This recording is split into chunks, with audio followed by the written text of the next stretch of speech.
Soy Jake, tengo 27 años. Y si le preguntaras a la mayoría de la gente que me conoció mientras crecía, probablemente te dirían que fui el afortunado. Estudiante de sobresaliente, obtuve una beca completa para la universidad, conseguí un sólido trabajo en tecnología después de graduarme y, probablemente la parte que más les importaba, fui el único de la familia que parecía haber triunfado. Lo que no dicen es que esa suerte tenía un precio, y solía ser mi silencio. Me quedaba callado cuando a mi hermana Carly la rescataban de su tercer DUI con mi fondo de emergencia. Me quedaba callado cuando mis padres tomaban prestado el dinero de mi graduación para arreglar el techo y se olvidaban de devolvérmelo. Y, sobre todo, me quedaba callado cuando me convertía en el cajero automático de la familia, disfrazado como el hijo responsable que podía manejar un poco de presión extra. Durante años, esa fue la dinámica. Yo era el reparador, el ayudante, el hijo que aparecía con bolsas de la compra sin que se lo pidieran. Pagaba la factura médica de alguien sin preguntar o enviaba dinero porque el coche se había vuelto a averiar. Y cada vez que lo cuestionaba, se convertía en culpa. Estás mejor que nosotros, Jake. Sabes que tus hermanas tuvieron una vida difícil. No nos dejarías sufrir, ¿verdad? Acción de Gracias era siempre el momento en que me convencía de que estaba bien fingir. Volaba hasta allí, interpretaba al buen hijo, veía a mi madre llorar por el pavo seco y sonreía mientras papá hacía los mismos 5 chistes sobre cuándo vas a sentar cabeza. Solía pensar que valía la pena. Ya no lo creo. En este último día de Acción de Gracias, algo se sintió diferente. En el momento en que entré, no hubo un Jake, estás aquí. Ni un abrazo demasiado cálido de mamá, solo un tibio. Oh, hola mientras se limpiaba las manos en un paño de cocina. Carly me dio un repaso visual y apenas levantó la vista de su teléfono. Lo atribuí al estrés. Siempre actuaban raro cuando el dinero escaseaba, así que fui a dejar la botella que traje a la cocina. Ahí fue cuando noté el álbum familiar sobre la mesa de centro. Ese objeto no había aparecido en años. La última vez que lo vi, estaba enterrado en una caja en el ático, llena de todas esas fotos clásicas y vergonzosas de niños. Yo con peto, a Carly le faltaban los 2 dientes frontales, nuestros padres parecían 20 años más jóvenes en Navidad. Solía ser un elemento básico durante las fiestas, así que me sorprendió que estuviera fuera de nuevo. Tal vez alguien se sentía nostálgico. Lo tomé mientras todos estaban ocupados charlando y cambiando entre partidos de fútbol, y comencé a pasar las páginas casualmente. Las primeras estaban bien, fotos de bebé, cumpleaños, algunas fotos borrosas de vacaciones. Pero a medida que seguía, noté algo extraño. Cada foto en la que yo aparecía estaba rasgada, no solo recortada, sino arrancada, descuidadamente, como si alguien se hubiera tomado un momento para mirarme en la foto y luego decidiera que no pertenecía. Al principio, pensé que tal vez fue un accidente. Tal vez algunas páginas se pegaron, o el daño por agua las había arruinado. Pero no, la cara de Carly estaba intacta. Allí estaba ella en cada foto, sonriendo, riendo, en el centro. Pasé página tras página, y cada vez que mi cara aparecía en una imagen, estaba destrozada. Mi graduación de la escuela secundaria, solo Carly y mis padres sonriendo frente a una pancarta que yo pagué. Aquella Navidad en la que compré regalos para todos aunque vivía a base de fideos instantáneos. Mi pila de regalos desaparecida, solo Carly abriendo regalos. Mi corazón latía con fuerza. Sentía la cara caliente. Me quedé allí sentado, mirando la destrucción de 27 años de pruebas de que existí en esta familia, y nadie dijo nada. Cerré el álbum con cuidado y lo puse exactamente donde lo encontré. No dije ni una palabra. La cena de esa noche fue el habitual maratón de agresividad pasiva. Mamá criticó los panecillos comprados en la tienda que traje, a pesar de que ella me había pedido que los llevara. Carly se quejó de su trabajo de nuevo e insinuó que su alquiler había subido. Papá hizo un comentario improvisado sobre los jóvenes de hoy que desperdician dinero en tostadas de aguacate, lo cual era hilarante considerando que yo había pagado la deuda de su tarjeta de crédito la primavera pasada. Todo el tiempo, sonreí. Asentí. Me reí de sus chistes, pero por dentro algo se había roto. Algo se había quebrado por completo finalmente. Después del postre, mientras mamá se afanaba con los platos y Carly estaba navegando en TikTok como una adolescente, saqué discretamente el sobre que había traído conmigo. Era sencillo, blanco, sin etiqueta. Lo puse sobre la mesa del comedor. ¿Qué es esto?, preguntó Carly, mirándolo como si pudiera explotar. No es para aquí, dije con calma. Ábrelo más tarde. Por supuesto, eso significó que lo abrió inmediatamente. Deslizó la carta y comenzó a leer. Al principio, su expresión era de confusión.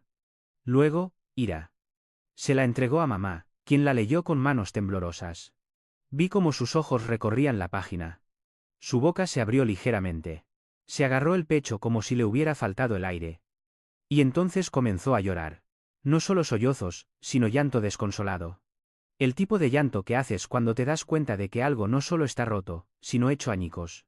Mi padre, que estaba a mitad de servirse una copa, se congeló. Tomó la carta de mi madre y la leyó lentamente, línea por línea. Sus manos comenzaron a temblar. Sus labios se presionaron en una línea fina y apretada, pero no dijo una palabra. Nadie lo hizo.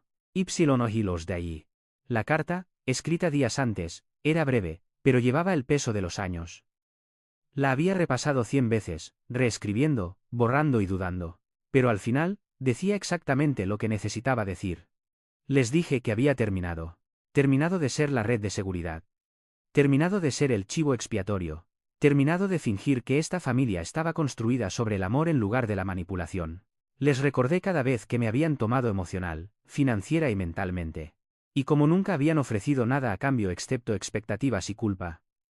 Les dije que vi el álbum. Vi lo que habían hecho, y era el último insulto que aceptaría.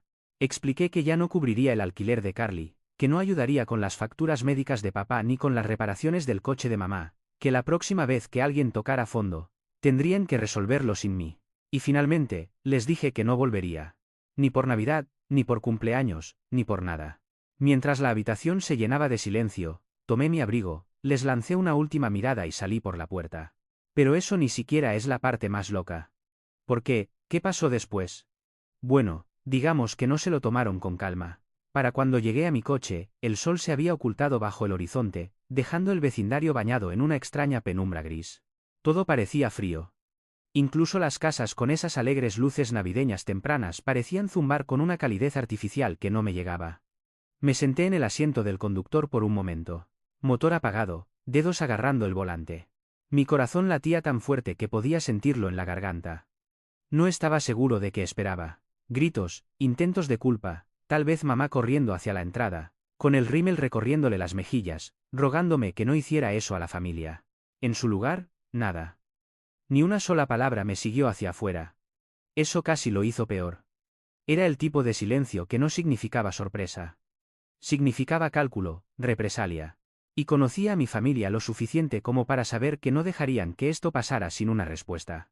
Conduje de regreso a mi Airbnb al otro lado de la ciudad, un pequeño apartamento de una habitación con suelos chirriantes y un calentador que zumbaba como un cortacésped. Era feo, pero era mío. Tiré mi bolso y me senté en la cama, mirando mi teléfono. Sin mensajes, sin llamadas perdidas. Esperé una hora. Todavía nada. Al día siguiente, comenzó. Al principio, fue sutil. Me desperté con una vaga publicación de Facebook de Carly. Algunas personas realmente muestran sus verdaderos colores cuando el dinero ya no está sobre la mesa, seguido del tipo de cita inspiradora que la hacía sentir como la parte herida. La familia debe ser tu lugar seguro, no tu campo de batalla. La clásica Carly. Agresiva pasiva, lo suficientemente pública como para suscitar simpatía, pero no lo suficientemente específica como para justificar una confrontación. Luego mamá se unió. Su publicación fue más dramática. Una foto en blanco y negro de ella y Carly cuando era bebé, con el pie de foto, pase lo que pase, siempre estaré orgullosa de mi niña. La lealtad importa más que el dinero. No respondí. Ni siquiera reaccioné. Sabía que esperaban que mordiera el anzuelo, que saltara para defenderme o tratar de explicar, pero esto no era una conversación. Esto era una actuación artística. Pero lo que no esperaba fue lo que vino después, las llamadas telefónicas a mis amigos. Algo de contexto. En la escuela secundaria, tenía este grupo muy unido de 3 amigos, Ben, Marcus e Hila. Habíamos mantenido el contacto a lo largo de los años. Nos reuníamos cuando yo estaba en la ciudad. Compartíamos chats grupales y alguna noche de juegos por Zoom. Sabían que mi familia era complicada, pero nunca les conté mis problemas. Siempre sentí que hablar demasiado de ello lo hacía real de una manera que no estaba listo para admitir. Aparentemente, mi madre no sintió la misma vacilación. Marcus me envió un mensaje primero. Oye, hombre. Pregunta rara. ¿Pasó algo con tu familia? Tu mamá llamó, dijo que está preocupada por ti. Luego yo, recibí un correo de voz de tu mamá. Algo sobre que estás bajo estrés y necesitas gente a tu alrededor. ¿Está ella bien? Incluso Hila, que no había hablado con mi mamá en años, me envió un mensaje. Tu mamá encontró mi número en un viejo directorio de la universidad. Dijo. Estás alejando a todos, y me pidió que me pusiera en contacto. ¿Qué está pasando? Fue surrealista. Estaban intentando organizar una intervención conmigo después de haberlos cortado. La peor parte es que casi caigo en la trampa. Una pequeña voz en mi cabeza comenzó a susurrar, quizás reaccionaste de forma exagerada. Quizás solo están heridos. Quizás todo esto es solo un malentendido. Pero luego recordé las fotos, la forma en que ni siquiera se inmutaron cuando vi el álbum. La forma en que mi existencia había sido borrada de la historia familiar como si fuera un inconveniente. No estaban heridos. Fueron atrapados. Aún así, me sentí enfermo. No porque me arrepintiera de algo, sino porque confirmó algo que había estado negando durante mucho tiempo. No era su hijo. Era su inversión. Y ahora que los beneficios se habían secado, estaba siendo liquidado. Envié un mensaje grupal a mis amigos explicando tranquilamente lo que sucedió. No despotriqué. No hablé mal de nadie. Simplemente lo expuse punto por punto. Los años de manipulación, el dinero, la culpa, las fotos, la carta y cómo finalmente estaba eligiendo la paz sobre la obligación. Sus respuestas fueron unánimes. Ven, amigo, ni siquiera tengo palabras. Estoy orgulloso de ti. Mereces algo mejor que ese circo. Hila, siento mucho que hayas pasado por eso. Gracias por confiar en nosotros lo suficiente para contárnoslo. Lo que necesites, tienes mi apoyo. Marcus, las familias deben amarte, no drenarte. Hiciste lo correcto. En serio, ese debería haber sido el final. Pero no lo fue, porque 2 días después, recibí una llamada de mi jefe. Ahora, trabajo de forma remota para una mediana empresa tecnológica. Siempre he mantenido el trabajo y la familia completamente separados, pero de alguna manera mi madre encontró la forma de entrar. Aparentemente, llamó a la recepción de mi empresa y pidió hablar con RRHH. Dijo que estaba preocupada por el estado mental de su hijo y que pensaba que deberían estar al tanto de un comportamiento peligroso. Permítanme repetir eso. Mi madre intentó hundir mi carrera porque ya no quería pagar por su estilo de vida. Afortunadamente, mi jefe es un tipo sensato. Me contó la llamada en privado, dijo que se imaginó que algo raro estaba pasando y que tal vez debería manejarlo personalmente. Incluso me ofreció algo de tiempo libre si necesitaba despejarme. Me negué. Necesitaba la estructura, la normalidad, algo a lo que aferrarme mientras todo mi sentido de familia colapsaba como una mesa de cartas barata. Esa noche, finalmente bloqueé el número de mi madre, el de Carly e incluso el de mi papá, aunque él no se había puesto en contacto ni una sola vez desde que me fui. A menos que cuentes darle me gusta a las publicaciones de lástima de Carly en Facebook. Pensé que tal vez ese sería el final.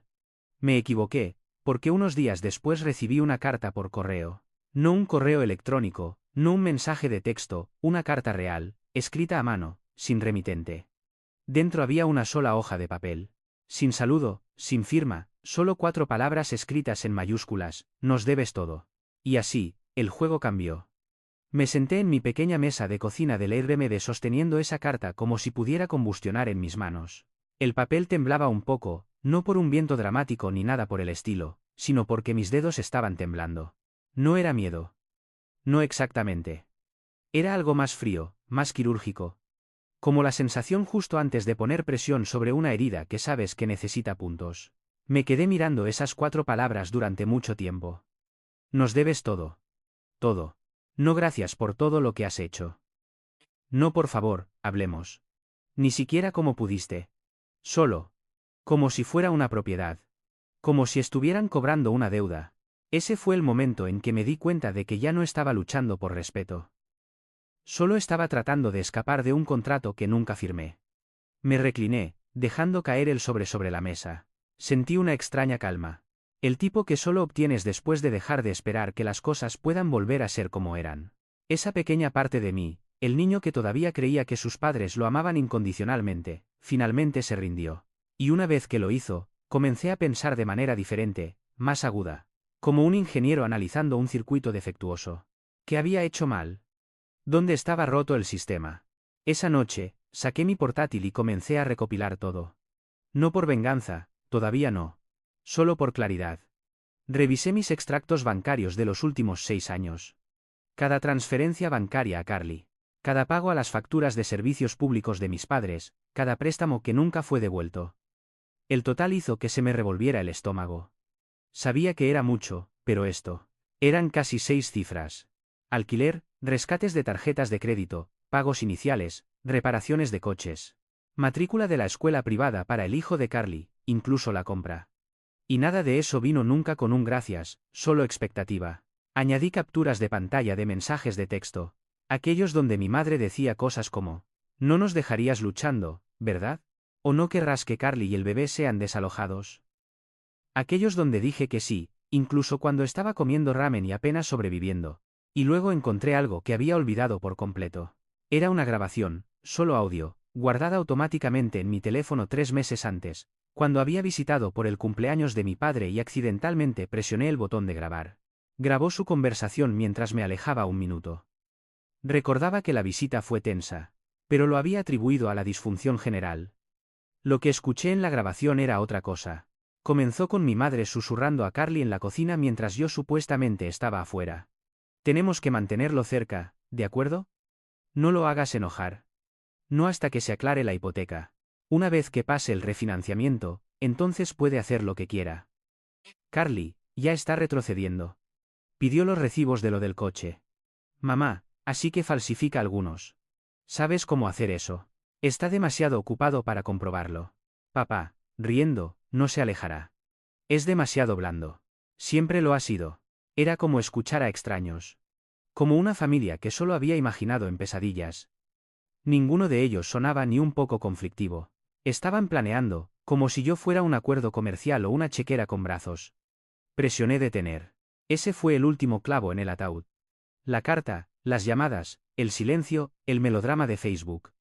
Eran síntomas. Esta grabación, esto era la enfermedad.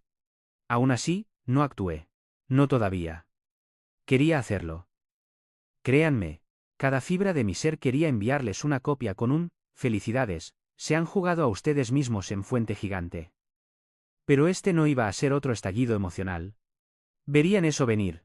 No, si iba a terminar con esto, terminarlo realmente, tenía que ser paciente, estratégico, como ellos lo habían sido. Así que esperé. No respondí a la carta. No publiqué nada. Ni siquiera hablé con mis amigos sobre ello más allá de un simple: las cosas siguen siendo raras. Quería que pensaran que estaba herido, tal vez incluso arrepentido. Ahí es cuando la gente como mi familia se vuelve audaz, cuando piensan que vuelves a ser vulnerable. Y tuve razón. 3 días después, recibí un correo electrónico de mi madre. Sin línea de asunto, solo una oración: aún puedes arreglar esto si dejas de ser dramático. Adjunto había una carta escaneada. Era de un abogado. El suyo. Aparentemente, estaban explorando opciones legales con respecto a obligaciones familiares no cumplidas, y si me negaba a apoyar a Carly durante su caso de custodia, se verían obligados a considerar consecuencias. Me quedé mirándolo atónito. ¿Estaban amenazando con demandarme por no apoyar a mi hermana adulta en los tribunales? Ni siquiera sabía qué hacer con eso. ¿Por qué me iban a demandar? ¿Por no pagar las facturas de su abogado? ¿Por no hacer de niñera emocional durante su batalla por la custodia con un tipo con el que había salido durante 3 semanas? Al principio, casi me río. El absurdo era abrumador, pero cuanto más pensaba en ello, más empezaba a arder, porque incluso si era infundado, incluso si nunca llegaba a una sala de tribunal, era el principio. Estaban tratando de castigarme por alejarme, para darme una lección. Y fue entonces cuando me di cuenta de que había estado pensando en pequeño. Querían una lección. Bien. Les daría una que nunca olvidarían. Durante las próximas 2 semanas, me mantuve callado. Por fuera, actué con calma. Sin publicaciones dramáticas, sin correos electrónicos enojados, sin respuestas frenéticas, solo silencio. Pero por dentro, me estaba preparando. Primero, busqué asesoría legal, no porque pensara que tenían un caso real, no lo tenían. Pero porque quería estar protegido. Encontré un abogado pequeño pero agudo que se especializaba en derecho familiar y casos de acoso. Después de una reunión y un vistazo a la amenaza legal falsa, sonrió y dijo: esto no se sostiene. Pero golpeemos más fuerte. Luego tomé todos los recibos que había reunido, las transferencias bancarias, los mensajes de texto, los correos electrónicos, incluso la grabación. Los organicé en un pequeño y ordenado archivo digital titulado Evidencia de explotación familiar. Tenía más de 80 páginas. Se lo di a mi abogado, quien me ayudó a redactar una carta de cese y desista citando acoso, angustia emocional y explotación financiera. No solo exigimos que retrocedieran. Declaramos clara y formalmente que cualquier intento adicional de contactarme, presionarme financieramente o difamarme públicamente resultaría en una demanda civil. Incluso habíamos calculado un valor aproximado de todo lo que habían tomado a lo largo de los años. Eran 6 cifras. Luego envié la carta por correo certificado con acuse de recibo, una a cada uno, mamá, papá, Carly. Pero no me detuve ahí. ¿Recuerdas cómo mi madre había contactado a mi lugar de trabajo? Esa llamada había cruzado una línea importante. Así que hice que mi abogado enviara una queja formal al departamento de R.R.H.H. de su trabajo. Ella trabajaba a tiempo parcial en una clínica local. No fue malicioso. Fue fáctico. Expliqué la situación, la respaldé con pruebas y mencioné cómo sus falsas afirmaciones a mi empleador habían causado un estrés profesional innecesario. No pedí que la despidieran. Solo quería que estuvieran al tanto de su comportamiento. Pero sabía cómo funcionan los pueblos pequeños. La noticia se correría. Luego llegó el paso final. Uno por uno, contacté a la familia extendida, a aquellos a los que siempre había mantenido a distancia porque no quería ventilar los trapos sucios. La hermana de mi madre, el primo de mi padre, incluso la mejor amiga de mi difunta abuela, quien siempre me enviaba tarjetas escritas a mano. No les envié un manifiesto o una historia reveladora dramática. Solo un mensaje simple: oye, solo para que sepas, ha habido mucho drama por parte de mamá y Carly. Me estoy alejando de la familia por mi salud mental. Si escuchas algo salvaje, siéntete libre de verificar conmigo directamente. Algunos me ignoraron, pero unos pocos respondieron, y una vez que compartí un poco más, quedaron atónitos. Uno incluso dijo: eso explica por qué tu mamá ha estado inventando toda esta historia sobre que eres un malagradecido. Pensé que sonaba raro. Exactamente. Las consecuencias fueron lentas pero satisfactorias. Carly intentó suscitar simpatía en línea, publicando más citas crípticas y ataques agresivos pasivos, pero sin mí financiando su alquiler o sus costos legales. Su caso de custodia comenzó a desmoronarse. Su ex presentó una solicitud de custodia completa y ganó. No estaba feliz al respecto, especialmente por su hijo, pero no me sentí culpable. Había intentado ayudar durante años, y ella me había utilizado. Mi papá no se puso en contacto. Ni una sola vez. Tal vez estaba avergonzado. Tal vez no le importaba. De cualquier manera, el silencio me venía bien. Mi madre, por otro lado, no se rindió tan fácilmente. Después de recibir la carta de cese y desista, estuvo callada durante unos días. Luego, envió una carta escrita a mano enviada a mi dirección anterior, que afortunadamente fue reenviada. Tenía 5 páginas, divagante, defensiva, llena de las tácticas de culpa habituales. Somos tu única familia. Entendiste todo mal. Solo queríamos lo mejor para ti. La leí una vez y luego la metí en la trituradora. No he vuelto a hablar con ellos desde entonces. Han pasado unos 6 meses ahora. Me mudé a un apartamento nuevo, mi propio lugar. Sin fotos familiares en la pared, solo paz. Finalmente reservé un viaje que había estado posponiendo durante años, Grecia. Me paré en un acantilado en Santorini, contemplando el agua, pensando en cuánto de mi vida había pasado cargando el peso de otras personas. Y por primera vez, me sentí ligero. No porque obtuve venganza, no porque gané, sino porque dejé de permitir que personas que no me amaban incondicionalmente definieran lo que les debía. Me habían quitado mucho: tiempo, dinero, recuerdos. Pero lo único que me negué a dejarles conservar fue a mí mismo. Y esa, creo, fue la verdadera victoria.